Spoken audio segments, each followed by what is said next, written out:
마태복음 11장 20절에서 30절까지 말씀입니다.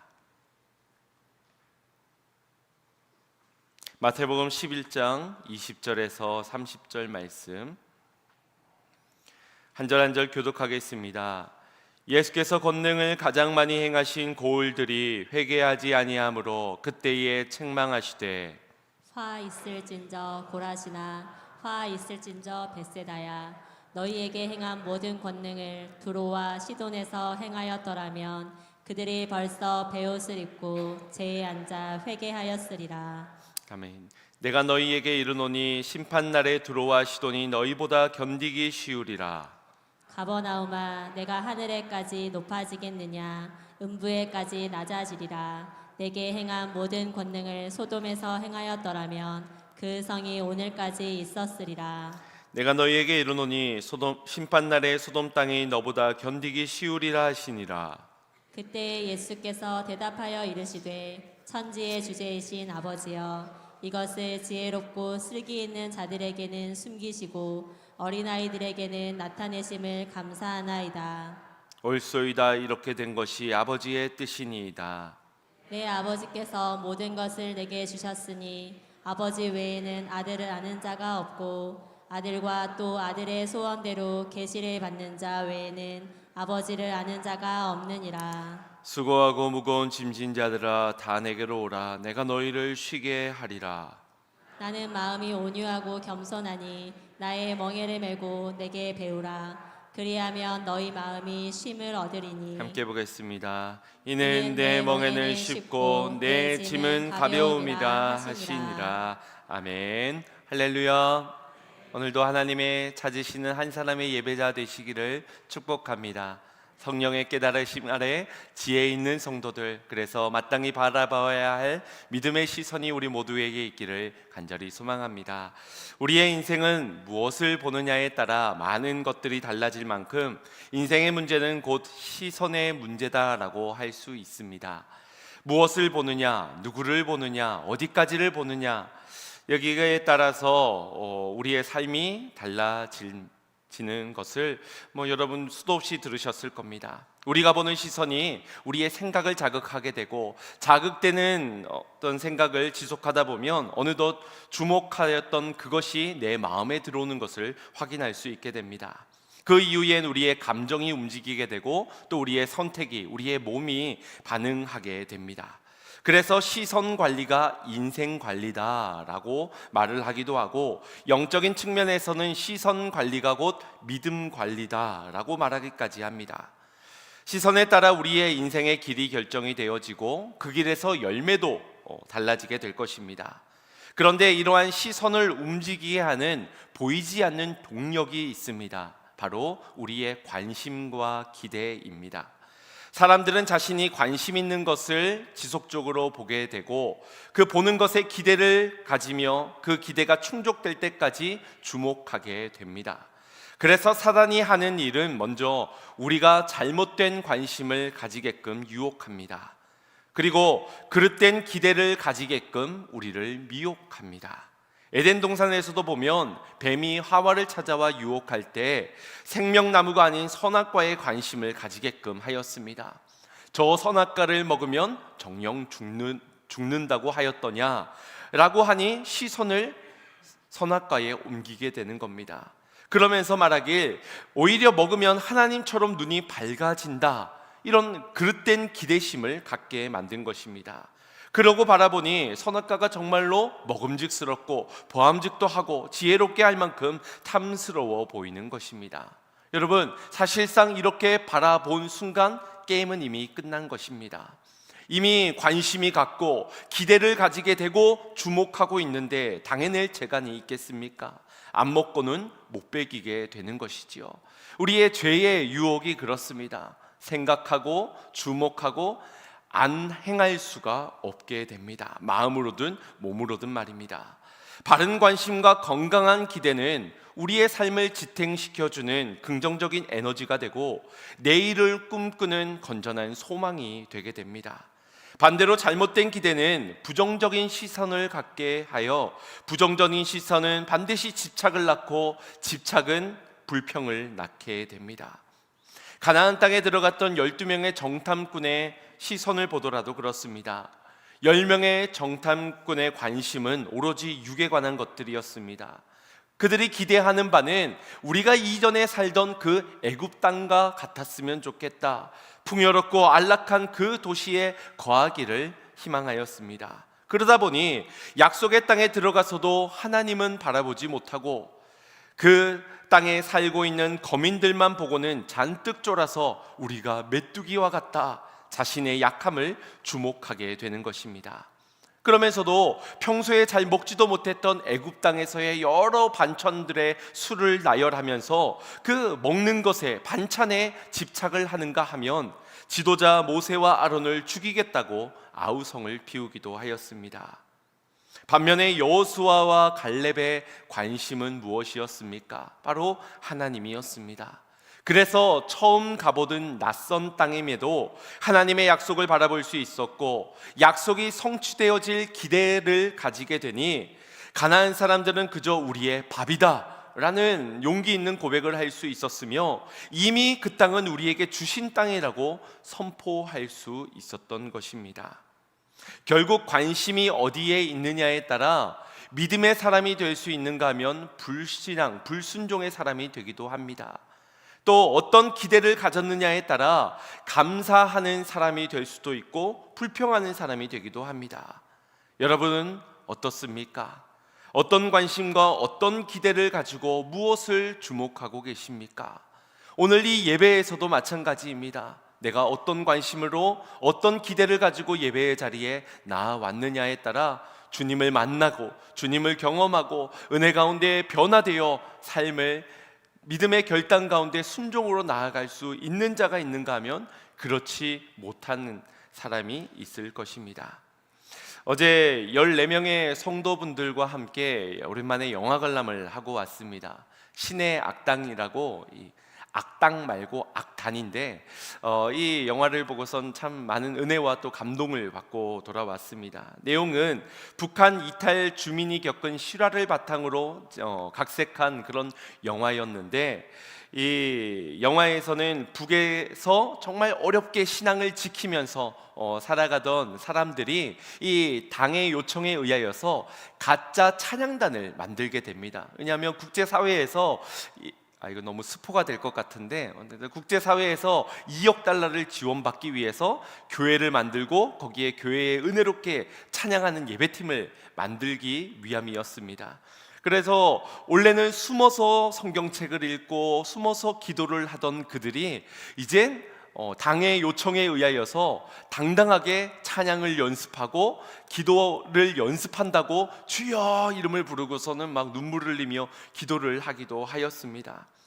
하지만 그렇게 자유롭게 예배를 하는 기쁨도 잠시, 그들은 이 부흥회가 끝나고 나면은 이들이 신앙을 가지고 있는 사람이라는 것이 발각이 되어져서 처형을 당하게 되는 그런 내용의 영화입니다. 그 찬양을 보고서는 우리가 이렇게 자유롭게 예배하고 마음대로 말씀 읽고 찬양할 수 있다는 것이 얼마나 감사한 일인가. 그러면서 그 영화에서도 나왔던 찬양인데, 모든 것이 은혜, 은혜, 은혜, 한없는 은혜, 그렇게 말하면서 정말 당연한 것이 아니라 하나님의 은혜요소라는 그 고백이 절로 나오게 되었습니다. 여러분도 꼭 한번 가셔서 보시면 좋을 것 같은데, 제가 이 영화를 마치고 집에 돌아오는 길에 아내와 보게 된 한 광경이 있습니다. 아주 추운 날씨인데 이 초지역 앞쪽에 사람들이 길게 줄을 서 있더라고요. 혹시 거기가 어딘지 아십니까? 바로 로또 복권 판매점이었습니다. 정말 어제 날씨가 추웠는데 길게 사람들이 바깥까지 줄을 쫙 서 있더라고요. 거기에는 어린 아이까지 같이 부모와 줄을 서 있는 모습이었습니다. 아이들은 복권을 살 수가 없죠. 다들 복권 안 하시기 때문에 모르시는 것 같은데, 제가 알기로 아마 19세 미만의 아이들에겐 판매를 하지 않는 것으로 알고 있습니다. 그런데도 부모가 가니까 아마 따라갔겠지요. 원래 토요일이면 그렇게 사람이 많은 것인지, 아니면 요즘 복권 그 당첨금이 좀 센지, 아니면 거기가 정말 명당이어서 그래서 사람이 그렇게 많이 몰린 건지 제가 잘 모르지만 그 광경을 지켜보면서 마음에 굉장히 씁쓸하고 안타까움이 들었습니다. 조금 전에 보고 온 광경은 하나님을 바라며 자기의 목숨까지 내어 순교하기까지 신앙을 지키고 오로지 영적인 것에 애를 쓰던 그 사람들의 모습과 그 추운 날씨에 거기에서 줄을 서 있는 많은 사람들, 그들의 관심은 오로지 돈이겠구나. 그들의 기대는 오로지 못해도 3등 정도의 그 당첨을 기대하고 있겠구나. 정말 다르다라는 생각이 들었습니다. 물론 저마다의 처지와 환경들, 상황들이 다 다르겠지요. 북한과 남한의 이 상황의 차이들도 분명 차이가 있을 겁니다.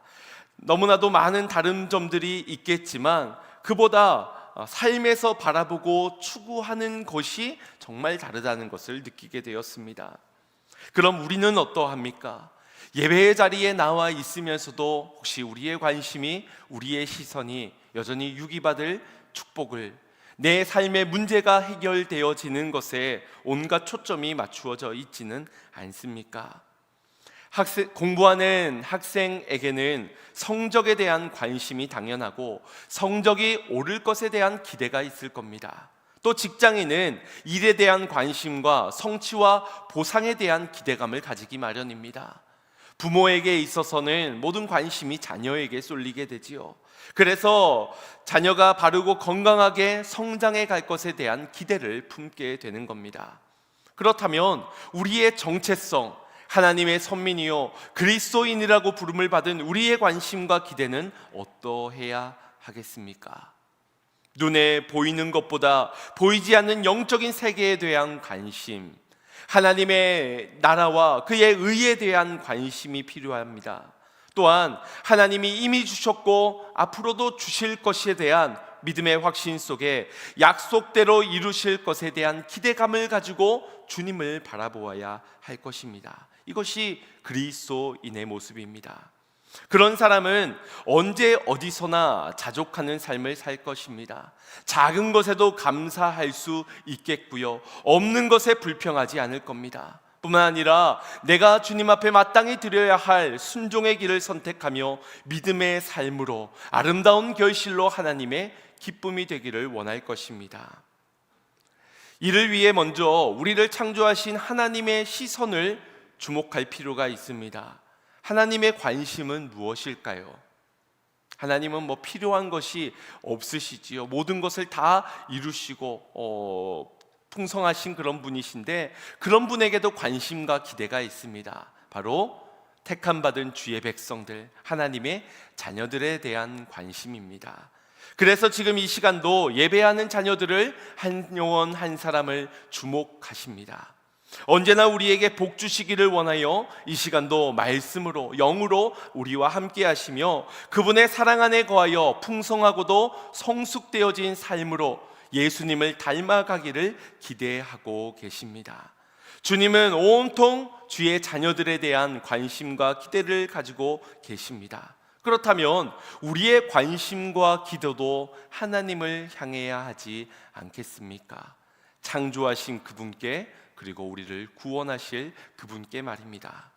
바리새인들과 서기관들도 누구보다도 율법에 관심이 많던 자들이었지요. 또 영생에 대한 기대도 누구보다도 컸던 이들입니다. 그래서 율법을 열심히 잘 지켜서 구원받아야지 라는 생각이 있었습니다. 하지만 그들의 결과는 어떠하였습니까? 신앙적 열심이 사람들의 인정을 받고 인기를 얻게 되자 어느덧 회칠한 무덤과 같이 외식하는 자들이 되어버리고 말았습니다. 사람들에게 보이기 위해, 인정받기 위해서, 그래서 더 사람들 앞에 보여지는 모습을 신경 썼고 그러면서 얻게 되는 부와 명예를 가지니 그들이 거룩한 성전을 도둑의 소굴로 만들기도 하였습니다. 또한 율법에 대한 잘못된 집착을 가지면서 안식일을 범하였던 예수님을 정죄하였고 또 하나님의 죄사함을 예수님이 죄사하여 주시는 그 모습을 보면서 신성모독이라고 비난하고 핍박하기도 하였습니다.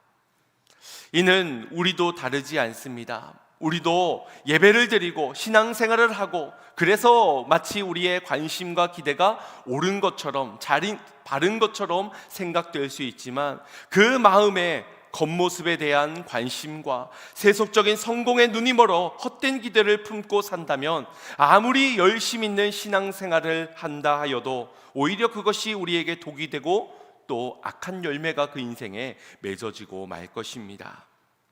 사랑하는 성도 여러분, 보이는 것이 전부가 아니라는 것은 알고 계시지요. 보이는 것은 빙산의 일각일 뿐 보이지 않는 것을 볼 수 있는 지혜가 우리에게 필요합니다. 바라기는 저와 여러분에게 보이지 않는 것들을 바라보는 지혜 속에서 가져야 할 관심, 또 기대해야 할 그 기대 이상의 것을 품지 않고 관심과 기대부터 구별되어져가 온전히 바라보아야 할 믿음의 시선을 가질 수 있는 저와 여러분이 되기를 간절히 소망합니다. 마음과 생각을 지키며 모든 순간이 하나님을 향하는 시선으로 예배자들 되시기를 주님의 이름으로 축복합니다. 오늘 본문은 많은 성도들이 성경에서 가장 사랑하고 좋아하는 구절 중 하나가 소개되어집니다. 아마 요한복음 3장 16절 다음으로 많은 이들이 암송하는 구절일 듯 합니다. 28절 말씀 암송해 보겠습니다. 시작. 수고하고 무거운 짐진 자들아 다 내게로 오라. 내가 너희를 쉬게 하리라. 정말 가슴이 따뜻해지고 말씀만 들어도 위로가 되는 그런 말씀이 아닙니까? 수고하고 무거운 짐진 자들을 주님께서 참된 안식의 자리로 초대를 하고 계십니다. 여기 수고하다로 번역되어진 헬라어는 코피아노라는 말로써 우리의 육체적인 그리고 정신적으로 힘이 고갈되어진 상태를 가리킵니다. 사람들은 쉽게 내가 제일 수고하고 내가 제일 무거운 짐을 지고 살고 있다라는 생각을 가집니다. 가난한 사람은 부자들은 수고하고 무거운 짐은 없을 것이라고 생각을 합니다. 또 병든 사람에게 있어서는 저 건강해 보이는 사람은 아무 수고도 별로 큰 짐도 없을 것이라고 생각을 합니다. 하지만 그렇지 않습니다. 각자만의 그만이 느끼는 가장 큰 고통의 수고와 또 무거운 짐이 힘겨운 짐이 있을 것입니다. 그 종류가 다를 뿐이지 부자도 건강한 사람도 그만의 수고와 괴로움이 있다라는 것입니다. 오늘날 수고하고 무거운 짐을 지지 않고 살아가는 사람이 누가 있겠습니까?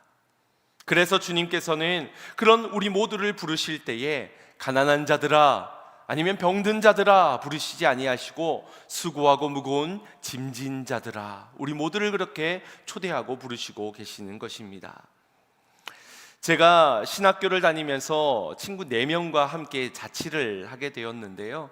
이 4명의 친구들과 자취를 해서 아파트에 살았던 게 아니라 원룸의 좁은 방에서 이렇게 4명이서 끼어서 살았습니다. 그래서 잘 때면 서로의 어깨에 서로의 어깨를 포개고 그렇게 자기도 하였습니다. 왜냐하면 이 기숙사에는 2명만 생활을 하긴 하지만 아침 저녁으로 이 정오를 해야 하고 통분 시간도 있다 보니까 저녁에 찬양 연습을 하고 또 예배를 드려야 하는 모임이 있었기 때문에 그 예배 모임을 함께 하는 친구들과 자취를 하였던 것입니다.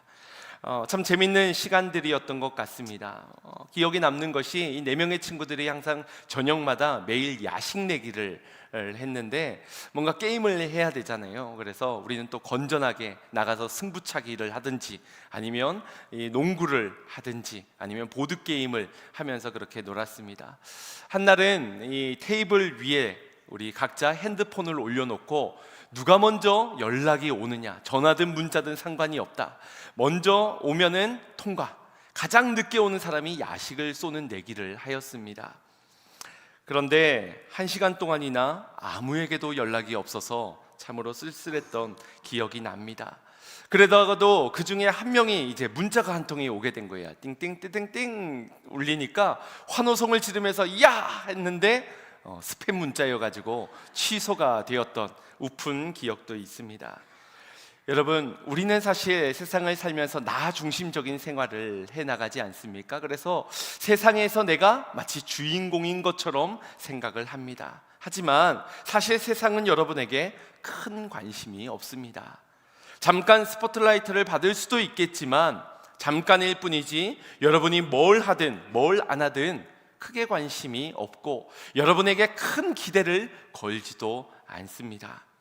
여러분이 얼마나 수고를 하는지, 얼마나 그 짐이 무거운지는 더더욱 관심이 없습니다. 아무리 날 좀 도와주세요, 날 좀 보소, 날 좀 보소 하소연을 하고 읍소를 하여도 그 수고를 알아주지 않고 알려고 하지도 않습니다. 그런데 우리 주님은 우리에게 모든 관심과 기대가 있다 보니 언제나 우리를 주목하시며 말씀하십니다. 수고하고 무거운 짐진 자들아, 내가 너희를 안단다. 한순간도 너희를 주목하지 않은 순간이 없단다. 너희가 광야 길을 헤맬 때에도, 방황할 때에도, 고통 중에, 풍랑 중에 놓여져 있을 때에도 나는 너희를 한순간도 주목하지 않은 순간이 없었단다. 이제 그만 나에게로 오너라. 내가 너희를 쉬게 할 것이다. 정말 이 따뜻한 음성이 들리지 않는다면 우리의 관심과 기대가 주님 말로만 하지 마시고 행동으로 좀 보여주세요, 어떤 그런 관심과 기대이지 않겠습니까? 세상으로부터 오는 당첨금이 내 번호가 당첨금으로 확정되어지는 그 로또 시간엔 알람을 맞춰 놓고 있으면서 하나님으로부터 오는 사인의 시간은, 큐티의 시간은 혹시 여러분 두고 있으신지요? 주님으로부터 오는 이 메시지가 스팸 처리가 되어 있지는 않은지, 수신 거부가 되어 반송되어지지는 않도록 우리의 마음을 언제나 하나님을 향해 열고 우리의 시선을 주님께 고정해야 할 것입니다. 그래야만 주님이 주시는 참된 안식을 누릴 수가 있게 되기 때문입니다. 그럼 우리는 왜 수고하고 무거운 짐을 지게 되었을까요? 세상 사람들은 부모 잘못 만난 탓에, 아니면 정치인들이 이 정치를 제대로 하지 못했기 때문이라고 말할 겁니다. 이 사회가, 이 시대가, 세상이 문제라고, 혹은 내가 재수가 없어서라고 말합니다. 생각해보면 모든 것이 다 남 탓입니다. 그럼 우리 믿는 사람들은 뭐라고 말할까요? 왜 수고하고 왜 무거운 짐이라 말할까요? 하나님께서 내게 너무 큰, 감당하기 어려운 사명을 허락하셨기 때문이라고 생각합니다. 또 말씀 속에서 하라 하라 하라, 하지 말라 하지 말라 하지 말라, 이 말씀들이 너무 무겁기 때문이라고 생각합니다. 그러다 보니 때때로 고난과 시험과 문제가 오면 하나님을 원망하기도 하고, 이 사역이 너무 힘들다고 불평하기도 하고, 그래서 영적인 침체도 겪기도 하지요. 주님, 나 잠깐 바람 좀 쐬고 올게요. 여러분, 정말 그럴까요? 수고하고 무거운 짐이 정말 세상으로부터 오든지 아니면 하나님으로부터 오게 된 것입니까? 인간의 수고는 우리의 죄로 인해서 오게 된 것입니다. 아담과 하와가 불순종의 죄를 지어 에덴 동산에서 쫓겨나면서 그들은 수고해야만 살 수 있게 되었습니다. 그리고 죄로 인해 찾아오게 된 죽음의 공포, 또 육신의 고통과 슬픔, 두려움의 감정들, 이 모든 것들이 우리를 짓누르는 짐이 되게 되었습니다. 그래서 이러한 수고의 짐은 우리가 누구를 원망하고 불평하는 것으로 해결되어지는 것이 아니라 바로 예수님께 나아가야만 해결함을 받을 수가 있습니다. 죄사함의 짐은 오직 예수 십자가의 보혈로만 씻음받을 수 있기 때문에 주님은 다 내게로 오라 우리를 초청하시는 것입니다. 요한복음 15장 4절에서는 우리를 이렇게 초대하십니다. 합독해 봅니다. 내 안에 거하라, 나도 너희 안에 거하리라. 가지가 포도나무에 붙어 있지 아니하면 스스로 열매를 맺을 수 없음 같이 너희도 내 안에 있지 아니하면 그러하리라. 아멘. 너희가 내 안에 거하면 열매를 많이 맺게 될 것이니 너희가 나를 떠나서는 아무것도 할 수 없느니라. 이어진 5절에서의 말씀입니다. 여러분은 이 초대를 받으셨습니까? 그리고 이 초대에 응하여 주님으로부터 참된 안식을 누려가고 계십니까? 아니면 초대도 받고 초대에 응하여 주님 앞에도 나아왔지만 여전히 내 수고로움은 변함이 없고 이 짐이 조금 가벼워지는 것이 아니라 오히려 점점점 더 무거워져 가고 있지는 않습니까? 예배하며 주님께 나아갑니다. 주님이 내 안에 계심 또한 믿습니다. 하지만 서론에서 말씀드린 것처럼 우리가 잘못되어진 관심과 그릇된 기대를 가지고 있어 세속적인 육신의 시선을 벗어버리지 못한 채 주님 앞에 나아가고 있다면 결코 해결함을, 평안을, 안식을 얻고 돌아갈 수가 없습니다. 그런 우리의 기대는 그저 내 짐을 대신 져줄 메시아만을, 육신의 고통을, 육신의 무거운 짐을 대신 져줄 구세주만을 기다리고 있을 것입니다. 평탄하고 평안한 삶을 살아가게 해줄, 그 복을 남겨줄 누군가를 기대하면서 말입니다. 오늘 본문 가운데서도 그러한 모습의 문제점들을 볼 수가 있게 되는데, 마태복음 11장 3절 말씀에 보면 이 세례 요한이 옥에 갇히게 되어서 그의 제자들을 자신을 대신해서 예수님에게 보내어 이러한 질문을 던지게 됩니다. 오실 그이가 당신이오니까? 우리가 다른 일을 기다리오리까? 여러분, 세례 요한은 이 감옥에 갇히기 이전에 예수님께 세례를 베풀면서 예수님이 바로 우리를 모든 죄를 담당하시기에 위해 오시는 어린 양을 보라 라고 말하며 예수님의 메시아 되심을 만방에 선포했던 인물입니다. 그랬던 이가 지금 자신은 옥에 갇혀 어려움을 겪게 되자 예수님께 이러한 질문을 던지고 있는 겁니다. 이 질문을 볼 때 그가 믿고 확신했던 바가 지금 많은 혼란을 겪고 있는 듯 보입니다. 어쩌면 자신의 기대와 다른 행보를 보이시는 예수님이 내가 착각했던 것 아닌가? 정말 저분이 메시아가 맞는가? 라는 반문을 하게 되었던 것입니다. 이에 예수님은 5절 6절로 이 제자들에게 답변을 주시는데, 오늘 새벽에는 그것을 개정해서 보았지만 이 시간에는 메시지 성경으로 한번 보도록 하겠습니다. 합독합니다. 눈먼 사람이 보고 저는 사람이 걷고 나병 환자가 깨끗해지고 귀먹은 사람이 듣고 죽은 사람이 살아나며 이 땅의 불쌍한 사람들이 하나님께서 자기들 편임을 깨닫는다. 이것이 너희가 기대하던 것이냐? 그렇다면 너희야말로 가장 복된 사람인 줄 알아라. 아멘. 예수님께서는 이 공생의 사역을 하시면서 베푸셨던 많은 기적의 것들을 지금 나열하고 계십니다. 단순히 자신이 베푼 기적을 자랑하기 위해서, 나 이만큼 능력 있는 사람이야 자랑하기 위해서가 아닙니다. 요한이 품고 있던 이 메시아에 대한 기대를 바꾸어 가기 위해, 교정해 가기 위해서 하시는 말씀입니다. 왜냐하면 예수님이 행하셨던 이 모든 사역은 이미 구약에서 이사야 선지자를 통하여서 오실 메시아는 이렇게 눈먼 자들을 고치고 안진뱅이를 일으키며 귀머거리를 듣게 하실 것이며 포로된 자에게 자유를 허락하여 주시는 그분이시다 라는 것을 말씀해 주셨기 때문입니다. 다시 말해 그 예언되어진 말씀이 예수님을 통하여서 성취되어졌다는 것을 요한으로 하여금 깨닫게 하기 위함이었던 것입니다. 이로 인해 요한은 참된 메시아가 오셨음을 믿으며 아마 다시금 바른 기대감을 가졌을 것입니다. 그렇기에 이 세례 요한을 향하여서는 예수님께서 그의 제자들을 돌려보내고 나서 여자가 낳은 자 중에 이보다 큰 자가 없다라고 그의 믿음을 인정하고 칭찬을 해 주셨던 것입니다. 우리도 그렇습니다.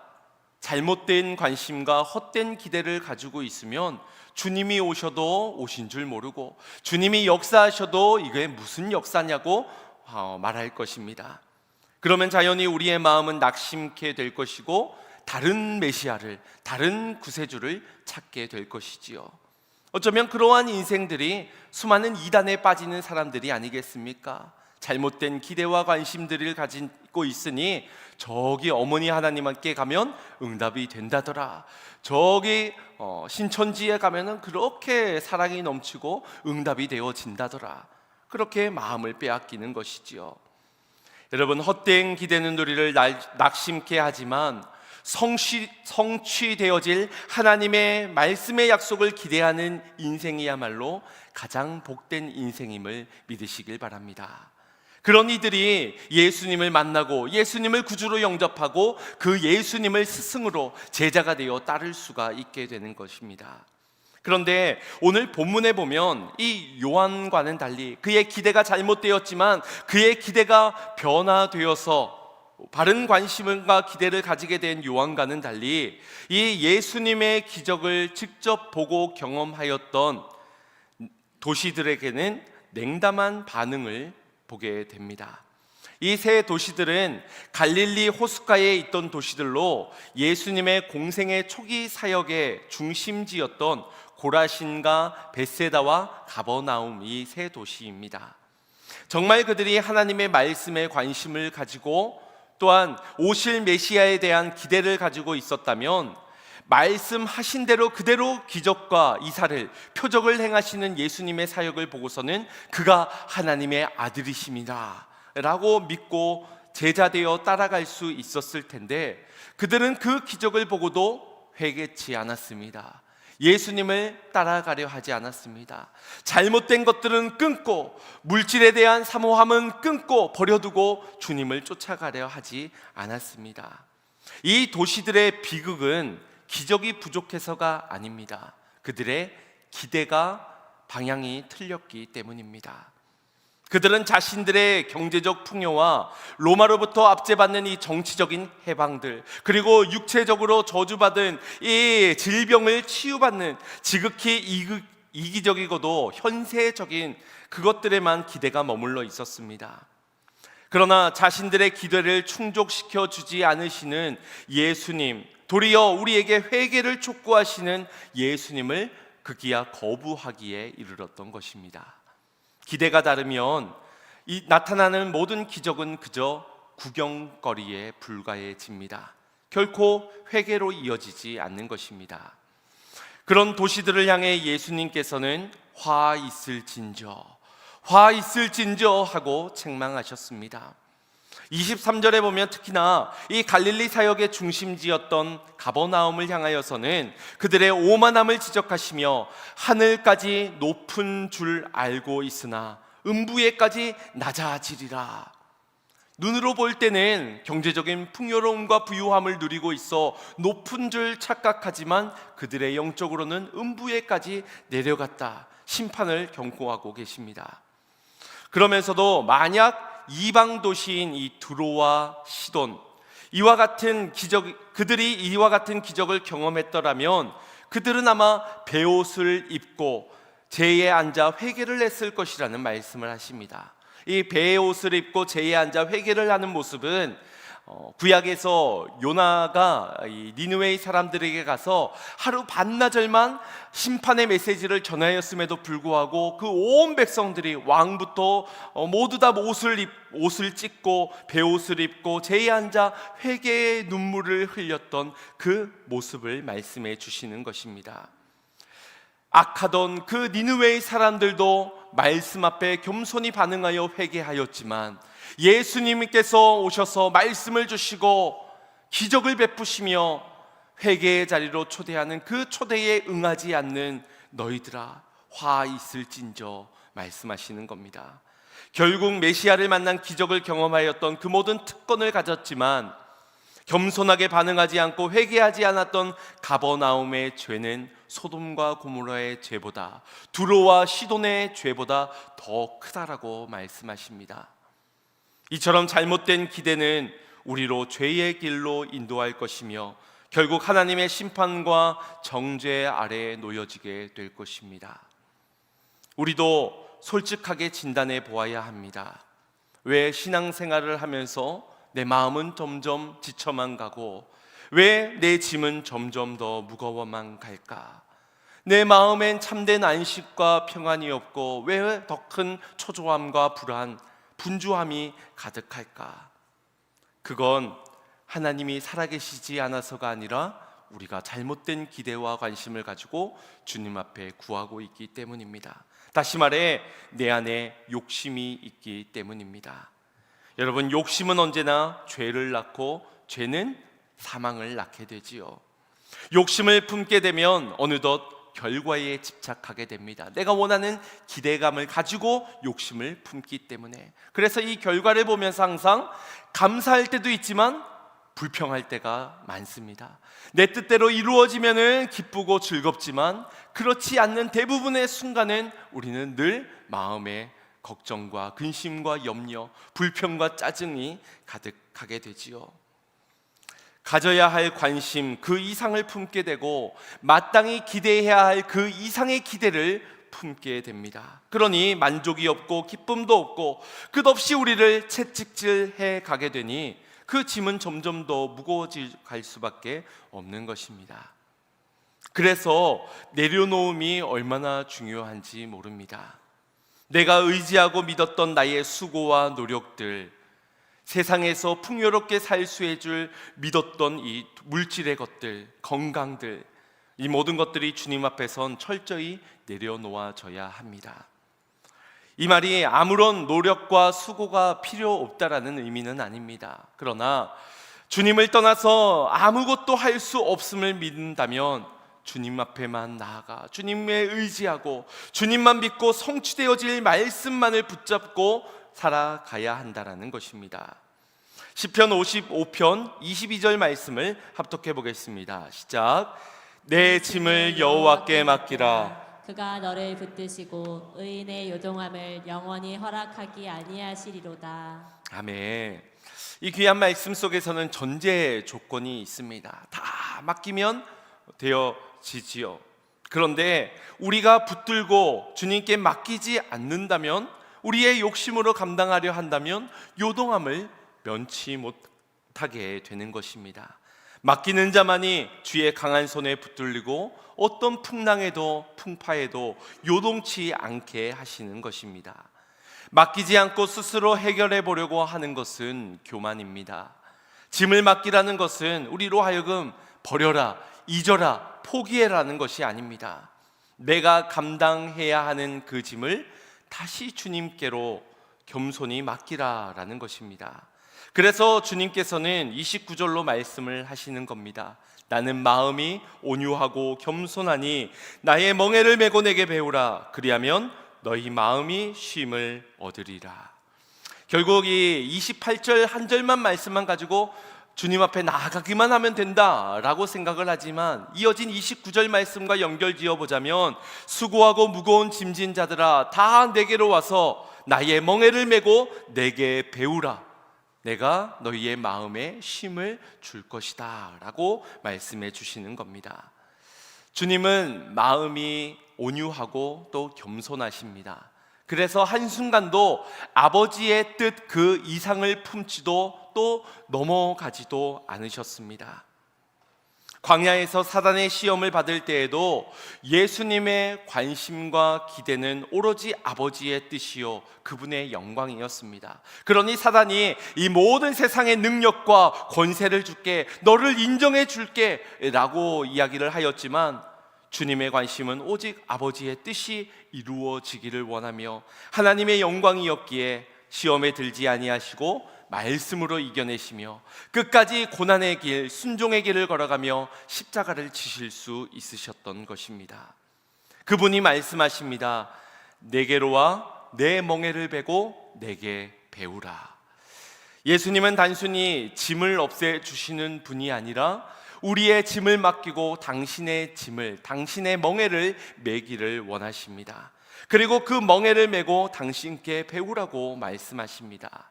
이 멍에는 소가 밭을 갈기 위해서 두 마리 소에게 연결하는, 그래서 함께 일하게 하는 도구입니다.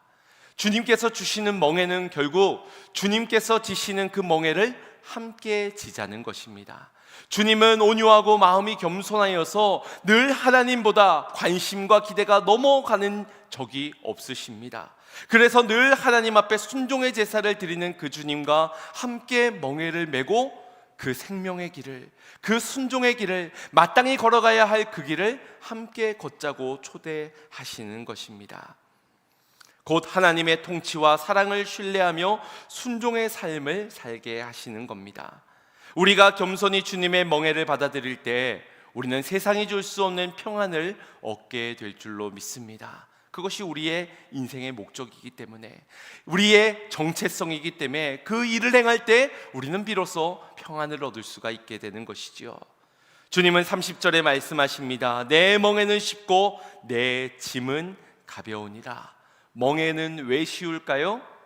주님이 함께 져 주셨기 때문에, 십자가에서 이미 모든 승리를 우리에게 허락해 주셨기 때문에 쉽습니다. 그럼 짐은 왜 가벼울까요? 그 짐을 져 가는 것이 우리로 하여금 가볍기는 하나 수고로움이 없다는 의미는 아닙니다. 그 짐이 가벼울 수 있는 것은 주님께서 도와주시기 때문입니다. 성령께서 힘주실 것이기 때문입니다. 마치 지게를 끌고 있는데 바퀴가 없어서 낑낑대면서 끌고 가고 있는 우리의 인생 가운데 성령께서 그 지게에 바퀴를 달아주사 그 짐을 가볍게 하나님의 영광을 위해 그의 나라를 향해 믿음으로 전진해 갈 수 있도록 도우신다라는 의미입니다. 오스왈드 챔버스의 주님은 나의 최고봉이라는 책에 보면은 우리가 져야 할 짐이 있는가 하면 버려야 할 짐이 있다라고 말씀합니다. 의심이나 욕심 또 죄의 짐을 져서는 안 되며, 하나님께서 우리에게 의도적으로 지게 하시는 그 짐을 져야 한다라는 것입니다. 다만 그 짐을 가지고 다시 주님께로 와서 맡기는 자가 되기를 원하십니다. 주님은 주님의 쉬운 멍에를 지고 가벼워진 그 짐을 지고 주님과 함께 동행하기를 원하십니다. 사랑하는 여러분, 주님과 함께 동행하는 길이 어찌 수고롭고 무겁다 여기십니까? 그렇지 않습니다. 순교를 하는 이들에게는 억지로가 없습니다. 자원하는 마음, 하나님이 나를 택하셨고 하나님이 나를 구원하실 것인데 무엇이 두렵겠습니까? 순교도 생명도 모든 것도 드릴 수가 있게 되는 것이지요. 다만 우리가 잘못된 기대와 관심을 가지고 욕심 가득히 신앙생활을 하고 있으니 주님과 동행하면서도 주세요 주세요 주세요 해주세요 해주세요 해주세요, 우리가 감당해야 될 짐은 더욱더 무겁게만 느껴지는 것입니다. 그렇게 우리의 굽어진 등에 올려진 불신앙의 짐, 욕심의 짐, 죄의 짐을 이 시간 주님 앞에, 십자가 앞에 내려놓을 수 있기를 소망합니다. 다만 예수님만을 신뢰하고 그분과 함께 예수님의 멍에를 매며 우리의 영혼에 참된 안식을 허락해 주실 그 주님께로 나아가기를 소망합니다. 여러분의 모든 무거운 짐을 철저히 내려놓으시기를 바랍니다. 맡기시기를 바랍니다. 버리시기를 바랍니다. 그럴 때 우리의 무거운 짐을 대신 져주시며 우리의 능력이 되사 세상을 이길 힘을 주실 줄로 믿습니다. 주님 안에 참된 평안과 안식을 누리는 모든 성도님들 되시기를 주님의 이름으로 축원드립니다. 우리 다같이 자리에 일어나셔서 오늘 주신 말씀을 믿음으로 찬양하고 결단의 기도를 드리겠습니다. 내 모든 시험, 내 모든 시험, 무거운 죄물 주 예수 앞에 아뢰이며 근심에 쌓인 날 돌아보사 내 근심 모두 맡으시 내 모든 괴로움, 내 모든 괴로움 닥치는 환난 주 예수 앞에 아뢰이며 주께서 친히 날 구해 주사 넓으신 사랑 베푸시네. 무거운 짐을 나 홀로 지고 견디다 못해 쓰러질 때 불쌍히 여겨 구원해 주리 은혜의 주님 오직 예수. 내 짐이 점점 무거워질 때 주 예수 앞에 아뢰이며 주께서 친히 날 구해주사 내 대신 짐을 져주시 마음의 시험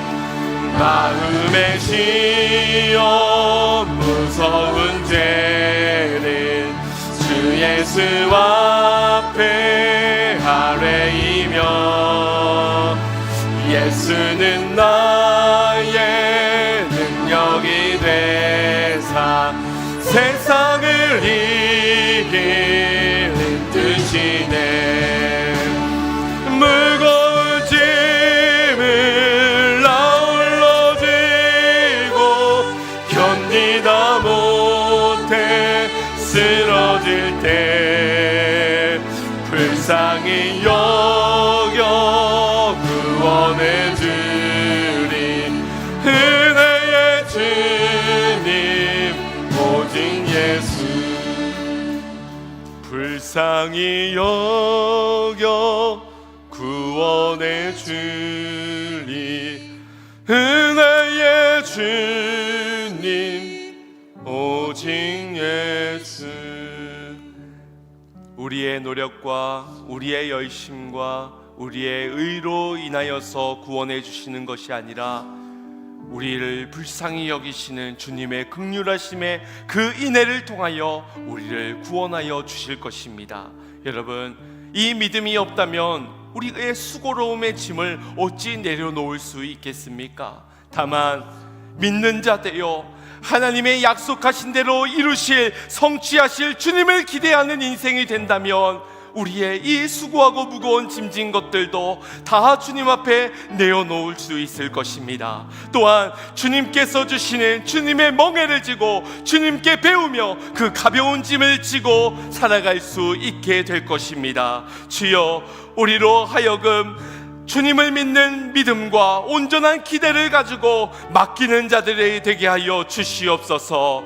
홀로 견디다 못해 쓰러진 우리의 지친 영혼들을 주여 불쌍히 여겨주시고 하나님의 영광을 위하여서 살아갈 수 있는 자들, 주님의 나라와 주님의 의를 위하여 살아가는 우리의 삶이 되게 해달라고 이 시간 주여 한번 부르짖고 기도하겠습니다. 주여,